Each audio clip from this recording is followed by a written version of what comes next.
okay with, but what I dislike on Sivir is building static shiv on a champion that already has unbelievable wave clear. It's like, oh, this champion already does things that it's good at. I'm going to make it worse at dealing damage, which is literally all your AD carry is supposed to do. If I talk about this for too long, I'm going to get too wound up. Into draft we go. Solari, it is spicy off the rip.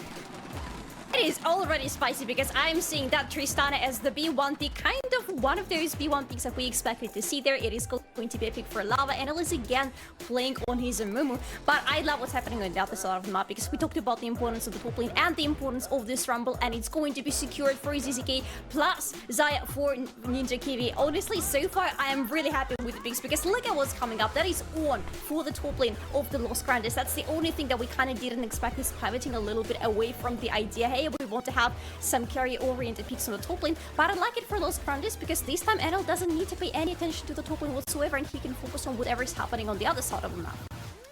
Yeah, and we talked about how the Tristana unlocks the potential for that dual AD carries, right? And it gives you room for magic damage in your composition. If you want to run the AP Kai'Sa bottom lane, if you want to have an AP jungler like the Amumu can build into a little more damage because you have a true tank in the Ornn. So yeah, I mean, again, I still want to see NL move around the map. He was 0-0-0 until like the 12-minute mark yesterday, and on Amumu, that shouldn't be happening. Now you've got a chance to right the ship here, and like you said, Solari, two very clear conditions. Into the second phase of bans we go. Cassiopeia at Nosferus. They are targeting this man's champion pool. Nosferus has that counter pick, that Cassiopeia, excuse me, in his back pocket. And meanwhile, taking away the Rel and the Alistar. Now this, to me, Solari, feels like, look, if you're banning supports, is it Rel in the jungle? Quite possibly, but also do you, as INTZ, want to secure the bot lane for you, because you cannot possibly ban away all of the AD carries that you know that Nutuna can play. There is already Kai'Sa in the ban, so you're pretty much getting rid of the strongest AD carry, plus picking a comfort pick for yourself. Why not try to at least reduce the peak potential for the bot? And I could see this idea working, but also with Rel, you never know, especially if she's on the red side, you never know until the very last peak where exactly she is going to go. And this allows... Nah, come on. That is going to be Rel support. That's decided. That's going to be Vi the jungle. I haven't seen her in a while, and I'm happy to see her back. Yeah, so you've got this, you know, Vi drafted into AD carries. It was like, you know, the Lucian way back when. These AD carries that are very mobile. Jinx, not very mobile. But man, the late game, if this is locked in, or the Aphelios kind of fill these similar niches. There's a reason we had that Jinx Aphelios handshake in the meta for so long. Whichever one of those champions is hovered, the outcome is going to be the same. Natuno going to be on this Jinx. He's comfortable as ever playing on these hyper carries. The late game looking incredibly dangerous for Los Grandes with this draft.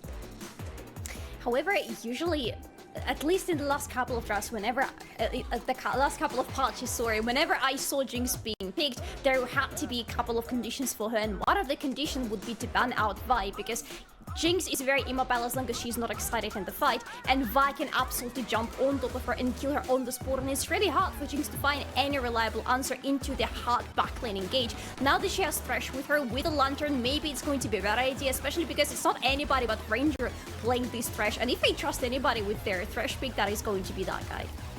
Looking for back-to-back pop-off performances on the Thresh. What separates a good Thresh from a great Thresh is the Lantern placement. You can take that to the bank. Tell everyone I said that, and Ranger's Lanterns were awesome last game. Now the Sylas has come in. Again, Nosferus. He's a wily kind of third or fourth year player here. He's got some carry picks in his pocket. He was known for his Akali back when that was a little more in the meta. So he's got the Sylas and a couple pretty impactful ultimates here. I'm looking at that Amumu ultimate. That is looking mighty spicy. Trajan, let's get you back in here real quick. I want to get your thoughts on this draft. So I like that Loss has kept it very simple, right? It is 2 scaling carries and a whole bunch of engage in frontline and peel, right? They just have the most simple to execute comp of all time. It's almost Fluxu-esque in just we've got mid and bot lane carries that rule and everyone else is going to set them up for success. Whereas INTZ have so much meta power with Zyrel, they got their hands on the Rumble that we flagged up as being very impactful. So if ZZK can push Hidan around and really punish him for playing for his other lanes, this could be a weakness that INTZ is able to exploit. And of course, you mentioned the Sylas having a lot of possible targets to steal those ults, and Nosferus with a champion that he can flex on, be a 1v9 machine as he was in the Win versus Pain. So INTZ feels like the execution has to be much higher for them to get the value, but the ceiling is higher, whereas Los Grandes just get out of the early game fairly even, maybe even a couple of thousand gold behind, and it's probably just going to work out because you've got Orange Jinx, you know? So I think that they are still set up very much for success here, but they need to make sure that early game is strong, and as you guys have flagged it before, that's going to start from the jungle, and Nell has to not be shoved around by Yampi, so we'll see if they're able to make that work. And of course, remember, this is an all-important game. Los Grandes cannot lose it, or their season is over. Doesn't get any more simple than that. Thank you, Trajan. Los Grandes on death's door, and they have drafted themselves, like you were saying, a pretty easy-to-execute composition. Lava on the Tristana, and NL going to be on this Amumu. Again, we want to see him be more active than he was last time around. INTZ, both of these teams, Solari coming off really good wins yesterday. Who's going to keep the momentum going? We are going to find out. Onto the Rift we go. The morale boost for both of the teams is definitely boosting, but for whom is it going to be a little bit stronger? Last chance for Los Grandes, and I believe that when you're standing off the edge of elimination, something like a second breath or something like that really wakens up inside you. And this has to be the case for Los Grandes, because if they lose today, looking at their upcoming schedule, there is no turning back for them. But honestly, even without looking at the schedule, with their score right now, 6-9, it doesn't look like there is any second chance incoming. So this is the game that they absolutely have to take, and that's why I have to say I love that draft. The only thing is that when I said NL doesn't necessarily need to pay attention to the top lane in this game, I didn't mean as well that he doesn't need to pay attention to any lane whatsoever. He needs to be very active around mid lane and bot lane, especially I'm looking at the mid lane, because while we are expecting both of these teams to kind of get more into level 6 and then into their mid game, on the mid lane, this is where things can get really spicy really early on in the game. Yeah, Silas on, or Nosferos, excuse me, on this Silas pick. It's not a pick that we've seen a lot this split. I think just the second time it's been picked this split, if I'm not mistaken. But yeah, no, I mean, and INTZ, right? Like Trajan said, Los Grandes wants to get out of the early game. INTZ, they've got tools to make things happen in the mid game. ZZK, just making Hedon's life a little bit more annoying here. NL going to start in the top side of the map, and on the bottom side, Yampi going to go bottom to top. We'll see if he can help ZZK kind of push this Ornn around, right? Hedon, he's had a couple of good Ornn games a couple of weeks ago. One comes to mind where he was just kind of getting Sejuani queued all the time on his R2. The second half results could not get that off, but made good use of it in the end. Lava, another player that we highlighted as needing to see that pop-off performance, and even though her strength comes in the late game, she has such good clear, it's very easy for her to impact the map. Yeah, she doesn't necessarily need to wait for her items to be useful on the map. She can do a lot of things without actually joining her teammates. And even before that, in the laning phase, she has a lot of damage because of her abilities. As of level 3, she can start dominating over the lane and bullying the enemy out of the lane. However, this is Silas, and that is very scary to be playing against Silas and trying to play games with him, because he also has a lot of peak potential in the early game. And his gap plays is always very quick and a little bit too quick to be predicted. Another thing that is hard to predict, but look at that. INTZ are not just walking in their jungle unnoticed. I love this swat coming in from Los Grandes, because right now, with Yampi rotating from the bot lane to the top lane, they need to have an understanding of how quickly he can come to the top lane, and this allows Hiran to play more safely in the lane, even though it is a hard task for him to play safe on this lane. Yeah, ZZK doing a great job of applying the pressure with into melee champions who just eat a flame spitter. Ranger landed a nice little ult or hook there onto Nia. Ninja Kiwi returning the damage, though, even though they're a little down. But Ranger and Natuno, when they hit that initial level up, they're going to crash this second or third wave here. But crash a nice little wave there. Ranger going to get some vision early here. NL going to be following him up there. Hasn't been spotted on the board, I believe. NL, I mean, Ranger obviously has been, but NL hasn't been noticed. So there is no understanding from INTZ that the jungler is on the bot side of the map right now. But is there anything to do? The lanes haven't pushed in. You cannot really get to Nosferos right now, even though he's only half HP. He's really standing very safely on his turret, not making any unnecessary moves on this lane, because it can get really explosive really quickly if he doesn't have his jungler around. And his jungler is Vi. She's not the most ganking jungler in the world. She wants to get to her level 6 as soon as possible, because this is a major power spike for her. Yeah, and like you said, with 2 80 carries, Vi is going to be crucial. And only one of them really has that self-peel. Oh, NL, talk about a great ward. Oh my goodness, just spotted so easily. Nosferos getting bullied out of this lane right now. Hedon had to burn his TP early. We talked about that, but ZZK burning his in kind. And Hedon, he's caught up in CS here. Lava going to try to get a good little freeze here, and indeed he almost succeeds there. But this is the pressure that we were talking about, that Lava can enact with the Tristana. You don't need those items to be useful. He's 2-0 on the champion. In fact, every single one of these Los Grandes players, you saw the statistic come up a little bit earlier on your screen. No one has lost on these champions all split except for one loss for Natuno on the Jinx. So, small sample size, but clearly a little bit of comfort so far. And that's pretty important to be bringing comfort into a game like that. You need to be absolutely sure that you don't need to do a lot of thinking. And that's what I was talking about, you see? You don't really expect Silas to pull off that, to just jump on top of you so quickly and deal that much damage, but Silas does it. The only thing is that he cannot really go for kills because he doesn't run Ignite on his lane. That's why Lava can feel a little bit safer in the lane and most probably continue pushing Nosferis out of the lane and bullying him out. But if at any moment during the laning phase Yampi decides to pay a little visit to the mid lane, that could be really devastating for Lava. He's going to come back with a couple more long swords and the boots. Yeah, that gap close is really, really scary. I think because you have the rocket jump as Lava, that's the only reason you're feeling comfortable getting into trades like this. Buster shot will be on the cards for Lava when he hits level 6. Nosferis is first of that benchmark, though, but not by much. Here comes Yampi, paying that visit into the mid lane. Gets the Q in. Damage coming down. Lava has the Buster shot away, but the damage might be too much. And with Ignite, that might have been enough. But no dice for Nosferis.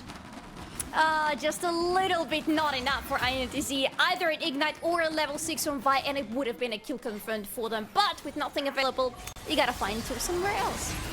NL taking the Lantern in, saving all his big abilities. He's now level 6, doesn't have that big Curse of the Sad Mummy, and now he's just getting shredded. Ranger gets chewed through. The Ignite comes down from Nia, and the Cleanse from Ninja Kiwi. Every button hit in perfect sequence to deny Los Grandes a kill and give First Blood over to the INTZ AD carry. So they got a flush out of NL, so now they can feel a little bit safer on the laning phase for upcoming 2.5 minutes, and they got a kill, and they got a free as well for Ninja Kiwi. That is a really good early game for INTZ, and we talked about the importance of getting through the early game for Los Grandes without giving too much to the enemy, because the only thing you need to do in the early game is not get too far behind. But INTZ are really looking into securing their lead already. That was really strong from them, and Yampi's timing here couldn't have been any better.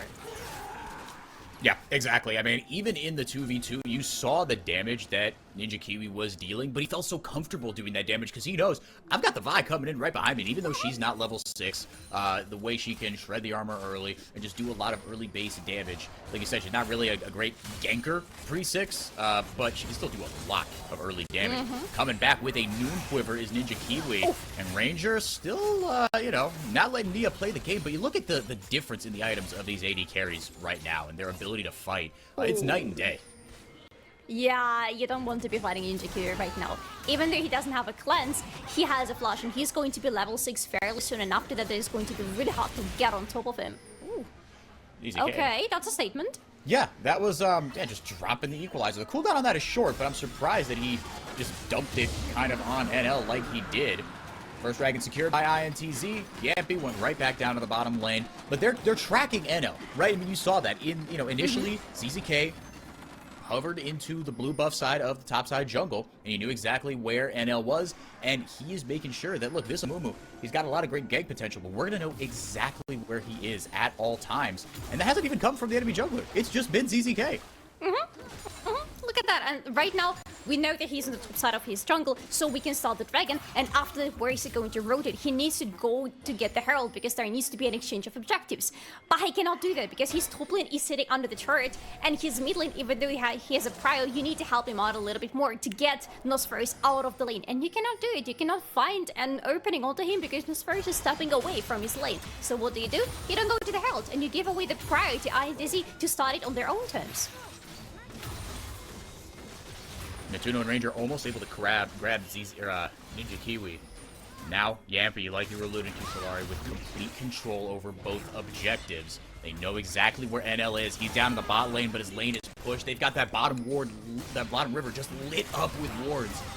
And right now, Los Grandes' early game, it's starting to spiral a little bit. Let's see what INTZ can do with this Herald. We talked about it in draft. This composition for Los Grandes, team fighting wise, very easy to execute. They have been a solid enough late game team. They've gone back to basics. But Yampi and INTZ right now have had the run of the map completely, and Ninja Kiwi already on his first item. Los Grandes need to make one thing absolutely clear in this game. They need to be really pixel perfect in their vision, because the peak potential for INTZ is insane. The flanking potential for INTZ is massive. The back lane of Los Grandes is never going to be safe going into the team fights, despite all the front lane that is before them, if they don't make sure that their flanks is secured at every single moment. They need to make sure and jump on top of Jinx, because if anything, if Sylas, if Vi lock onto Jinx, or even Tristana, they're going to be dead pretty much immediately. So for Los Grandes, that's something I would have my eyes locked on. Where are they going to be with their vision approaching the team fights? NL was unsuccessful in his first trip to the bottom lane. He was spotted by a ward. I think he is not spotted here, though. Oh, and misses the initial bandage toss a little too late on the trigger pull there. He's got the Curse of the Sad Mummy should that land. But again, you need that numbers advantage to fight. Because even though Natuno, he's got his Noon Quiver, Ninja Kiwi, he's already on the Kraken Slayer. And Nia has the boots going already. You see the total gold here. Natuno, he's just been farming up a Storm. To be able to keep up even a little bit with his opposing AD carry, Ninja Kiwi, at about 4,000 gold already with a kill. INTZ looking to make a bit of a statement here in this early game. Again, Los Grandes, their season is on the line. The Flay lands, Glacial Augment for both these supports. NL still hanging around on the bot side of the jungle, and so is Yampy. That's good time for NL to be on the bot side of the, because if he wasn't there, it could have been a tower dive, and if they succeed in a tower dive, they release the Herald, and this could be a tower down, but Lava is here to shoot them away. I love it. Yeah, feeling very, very confident, right? I mean, with the flash up, with the buster shot, and with the rocket jump, you've got a couple of forms of disengage there, so very happy, and with the level advantage he has as well, to just sit there and kind of face down those two opposing players. But again, Solari, you talk about the vision for Los Grandes. The vision for INTZ has been great. Again, Yampy, I think it starts and ends with him. Look at that bottom side of the map with the dragon up in a little over a minute. There is nowhere that Los Grandes can go in their own jungle. Exactly.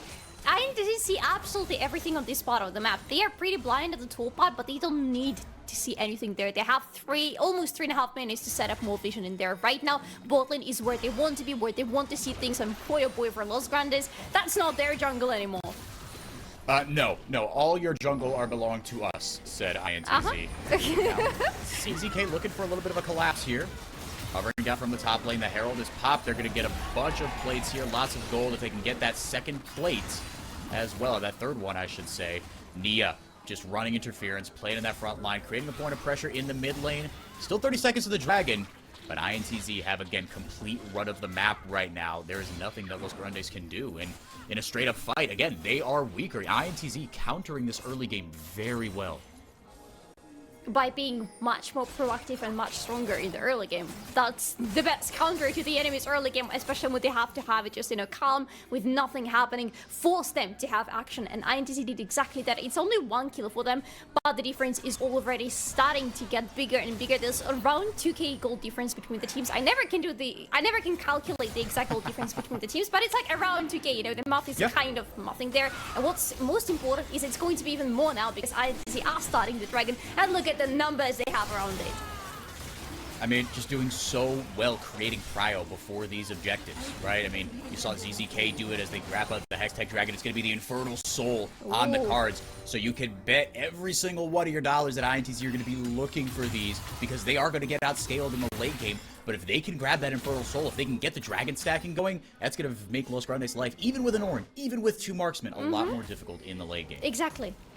The Soul couldn't be any better for INTZ in this game, because it's going to help them so massively shoot the game, even be dragged into the very, very late stages of it. Though, looking at INTZ, they could try to win it in the mid game, making sure that they are putting their main carries onto the 2 item power spike. That should be enough for Sylas, for example, to be absolutely unleashed. That would be enough for Xayah, because she already has Kraken Slayer. The moment she opens Navori for herself, that's going to be the Xayah that is very much ready for reaction. And Rumble is, he's just Rumble. He's rumbling. Doesn't matter how many items he has, to be honest. He grabs the Demonic Embrace to start things off. I like that pickup. That's good. Yeah, Amumu with the Demonic Embrace rush as well, as someone who's been playing Amumu for just far too long. I realized the other day it was over a decade that I've been playing this champion, which is, yeah, it's Are you a okay? lot. Next question, please. You know who's not okay? Los Grandes right now. Look at that gold difference. Again, I hate to keep harping on it, but we said Los Grandes just needed to survive in the early game. Not only are they down about 2,000 gold, as you pointed out, Solari, but all that has come from the early objective control from Yempi.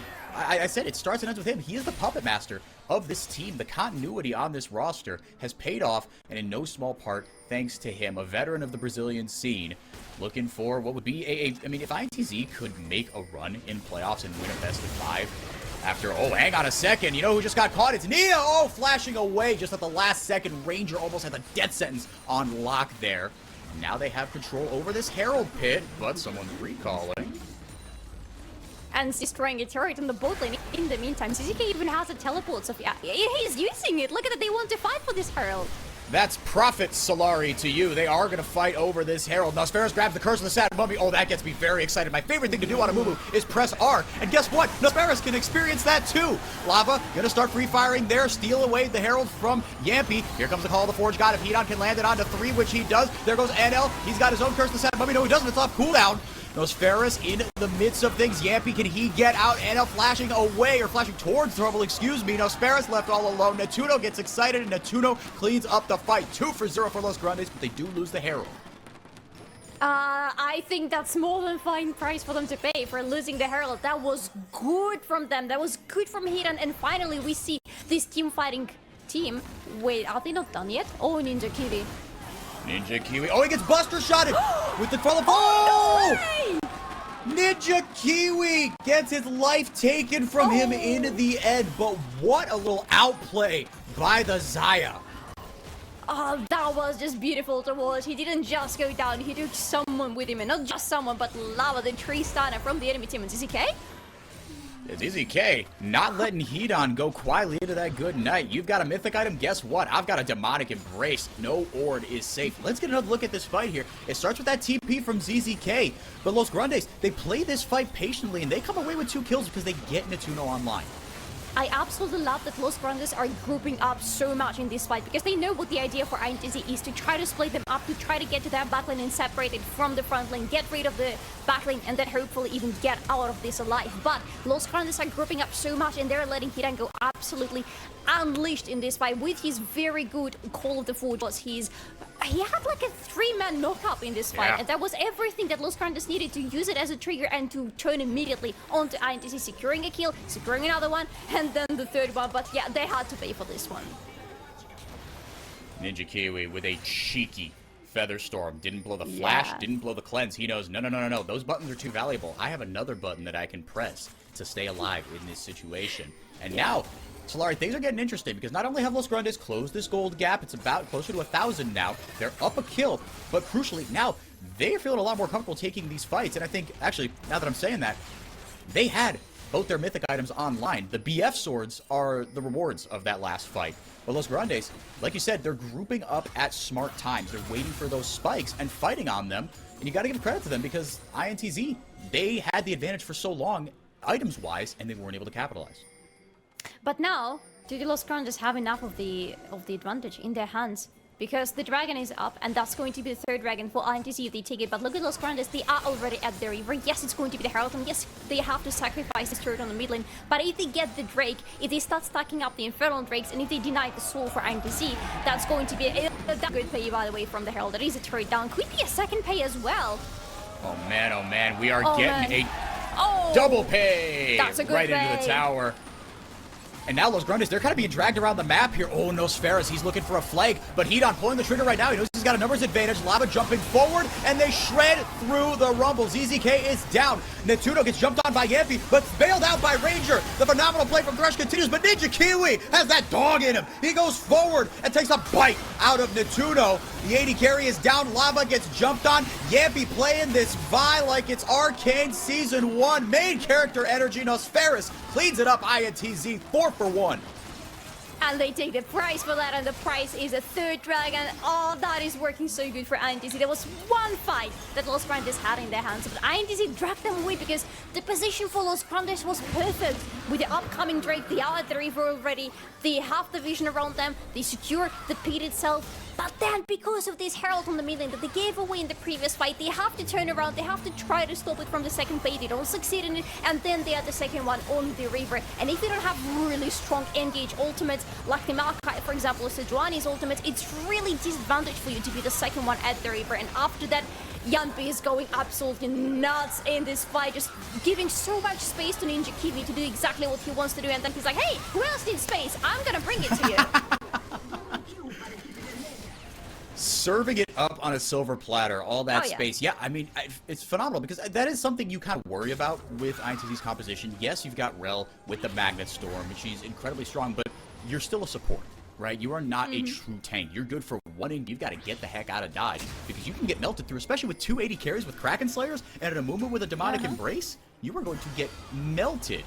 And now INTZ just going to start up this Herald, or this Baron, excuse me, much more important than a Herald, right on the 20-minute mark. Los Grandes completely blind. They're going to flip it here. Let's see if they play for the fight or play for the Baron. Los Grandes, again, not pulling the trigger, and they're going to walk away with a Baron. Nosferus has the Curse of the Sad Mummy for potential disengage. Hedon goes in. No call of the Forge got for him. They've got the re-engage. The box goes out, but it's protecting who from what? Ranger and Natuno are free-firing, but they're not going to get enough. Two of their teammates go down. Oh, no way. That is starting to look so bad for Los Grandes, because that is a major loss for them. They didn't get the Baron buff of anybody on the enemy team. They all are running 5-man strong with the Baron buff, and their split push potential is going to be pretty nice afterwards. But it is, again, to Los Grandes drafting a team fighting composition, using it once in a good team fight, knowing exactly what they need to be doing there, and then completely forgetting about what they need to be doing on the map, because INTZ have been spotted before they put in this control ward. There has been just a normal ward standing from the side of Los Grandes, so they saw what was started by INTZ, and that's why they were going towards the Reaver, but they were very late to the party, very damn late. The moment they arrived to the Reaver, the Baron is already dead, and there is nothing you can do. Yeah, you can't play for the flip if you don't get there on time. Like you said, it was a little disjointed. People were late to the party, and as a result, Los Grandes took a really rough fight. They were split up. Hedon launched the Call of the Forge, got in. The follow-up wasn't there from NL, and I mean, the Rel engaging Nia, coming down with the Magnet Storm, and CCK just laying the equalizer on top of him. My goodness. And now with this Baron buff, they've already gotten 3,500 gold worth of value out of this Baron buff. Hedon, again, you can see he wants to pull the trigger. Hang on a second. NL pulled the Curse of the Sad Mummy in. Good Feather Storm from Ninja Kiwi keeps him alive, and the engage is thwarted. They are just not on the same page. Los Grandes getting picked apart. Yampi rushing forward like a madman. Gets death sentence, but at what cost? Ranger is the sacrificial lamb for Natuno, but not even an 80 carry can take this down. INTZ, they could win here. They've got a Baroned up Cannon Wave, Solari. Yeah. They're closing this game 22 minutes. That is insanely quick, and they're doing it. Look at that. The turret is down. Another one is going to be down right now. That is the game for INTZ. They are destroying not just the nexus of Los Grandes. They're destroying their chances of getting into the playoffs. Yampi